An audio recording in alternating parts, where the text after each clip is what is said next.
contextualizing, why are we here? What's happening? We may set up a problem, and there's often a lot of facts that happen there. In the middle is where often the solution is built out. And it's built out using data and case studies or facts or research or testimonials or any other types of fact-driven information that is useful or helpful in the development of that presentation. And then the close, many of us have been to those presentations that just seem to end with no real ending. Or sometimes there's a signal end and there's a huge summarization that seems to be a regurgitation of everything you've just heard. And while this is a way in which to present, the challenge for our audiences, of course, are how do they remember all that information that you've just presented? What is it that you want them to take away? And how can they tell that information in a way that is respectful of the core idea that you're trying to summarize? So, of course, as we look at this beginning, middle, and end, there's a couple of things missing. One, what is the core idea? And two, where does the story live? So we've developed a way over the time that I've spent working with speakers and with presenters of actually organizing that content in such a way that it does a couple of different things. One, it creates a connection to your audience, which is really key, as we've seen throughout this course. Secondly, that it provides a framework for the audience to remember that information. And then third, it focuses specifically on a core idea and allows you as the presenter to have a North Star or a central idea to come back to. So that framework looks like this. Now, if you look at this from afar, you'll see that there still is a beginning, a middle, and an end. But what we've done is we've created some very specific ways in which the beginning and the middle and the end work together, and the deconstruction of each of these. So let's start at the top with the beginning. It's what we call the commanding opening. The commanding opening acts as an impact statement. It is a lean-in moment for your audience. This is not the place where you credentialize. It is the place of which that you inspire. You open with something that is helping the audience to understand who you are as a presenter and why you might be presenting this information. Sometimes that commanding opening might feel a little off-center or left field, feeling like, where are they going with this? But the commanding opening also bridges to a statement of purpose. So if you have kind of purposely misled your audience a little bit with that commanding opening, you are refocusing them very quickly on that statement of purpose. The statement of purpose is what we have been calling all along the core idea. It is the combination of your what, your how, and your why. And it is, in fact, the most important thing you're going to say in your entire presentation, because it is the thing you want your audience to take away.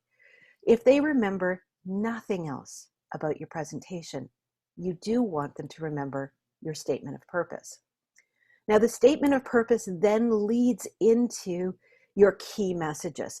And here you see sort of what I'm calling key message bundles, and we have 3 of them. And each key message bundle holds 3 things: a key message, a support, and a takeaway. So let's actually delve a little deeper into that. So in those bundles, when I was in advertising, we used to have a saying, which was, tell them what you're going to tell them, now tell them again. And that's what you're seeing here in these bundles. Key message number 1 is a statement that tells them what you're going to tell them. The support, this is where your data, your information, your research, your testimonials, it's all going to live in there. This is the tell them what you're going to tell them. Now tell them. And then finally, the key takeaway is the tell them again. It is the reiteration of that key message. It is reminding them of why you just told them all of this information that you've built out. The key takeaway reiterates that key message. It references back to that statement of purpose so they understand the context of why you're telling them it, and then it bridges to your next key message. So as you can see, these little message bundles are pretty packed full of information, but it's all contextualized to a key message, which is then referenced to a statement of purpose. So coming back to that key takeaway, you can see that is a thread. The thread runs from the statement of purpose down through the key message to the support, to the key takeaway, which then brings us back up to key message number 2. And the thread continues down into the support where you're building out that key message, where you're supporting it, giving all of the data down into that key takeaway. You're again referencing your key message. Why did I just tell you all this information? You're contextualizing it back to that statement of purpose, and then you are bridging it into key message number 3, and so on.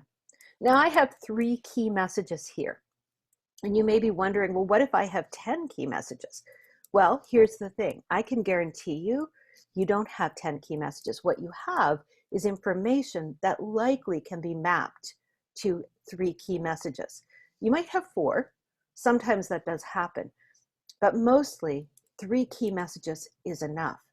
Our brain loves 3s. It remembers in 3s.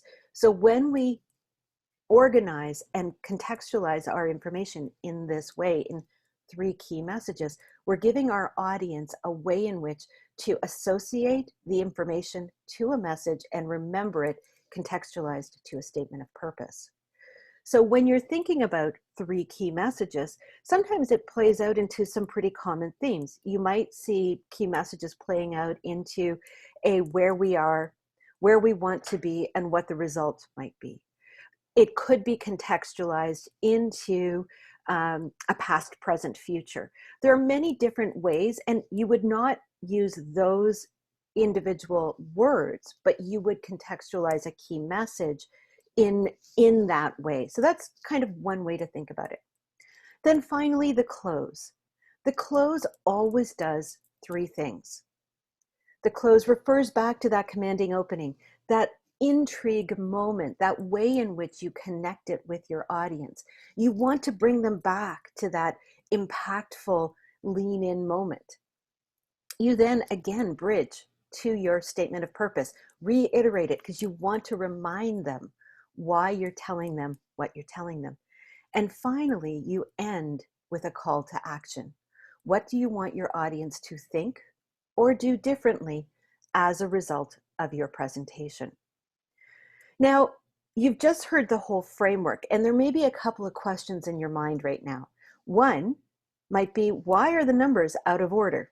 And 2, why have we been learning about story and now we've just heard all about this narrative structure?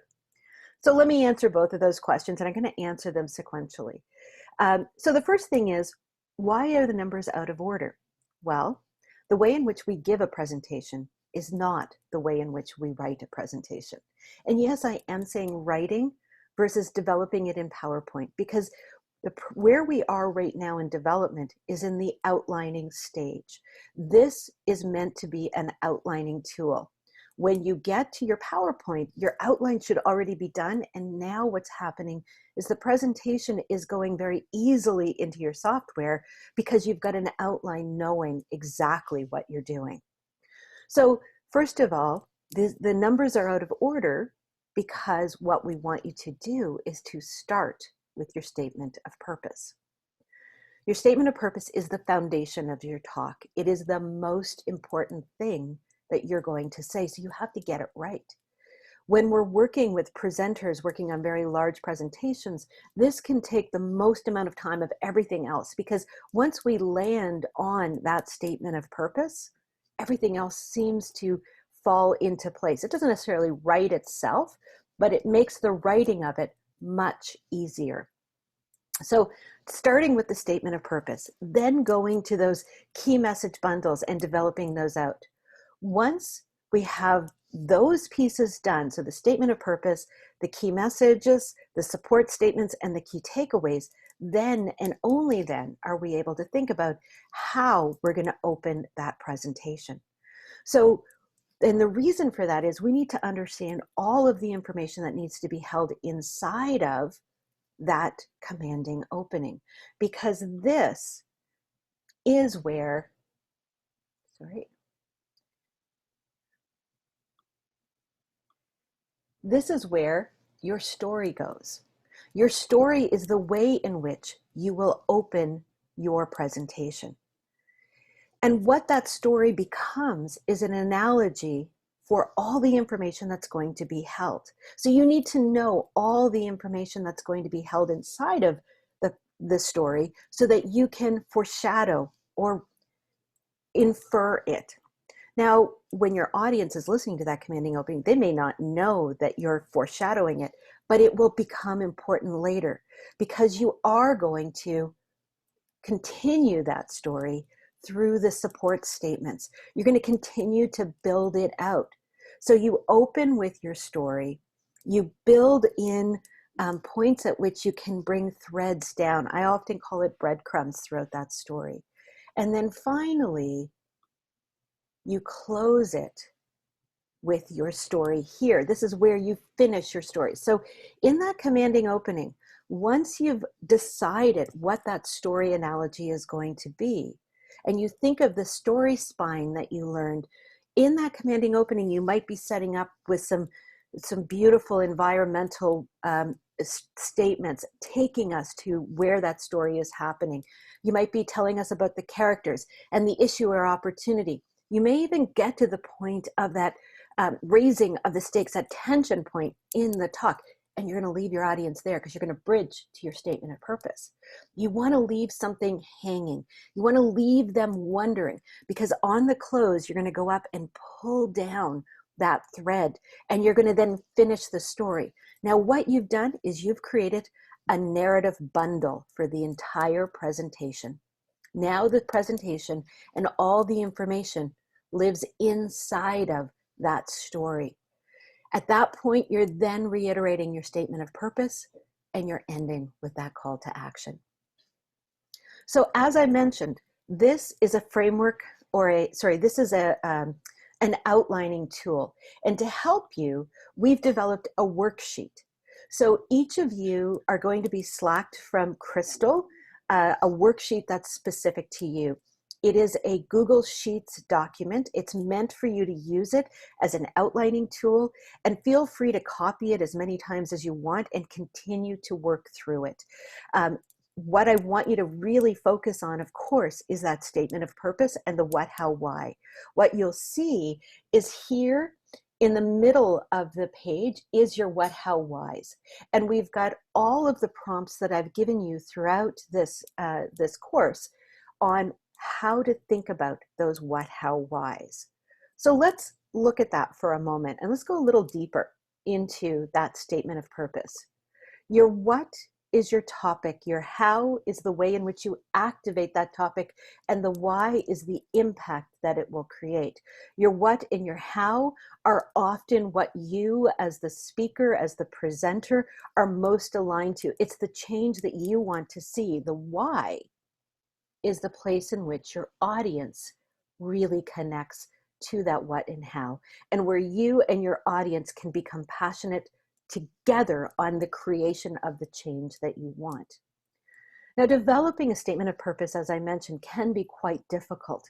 So in order to help you with that, we've created a framework, a little testing framework, very simple, that as you develop out what, how, whys, you can then test them in a statement for you to hear what they might sound like to an audience. And this is what it looks like. Today, I'm going to talk to you about what, and I will show you how, because, why. This is a framework.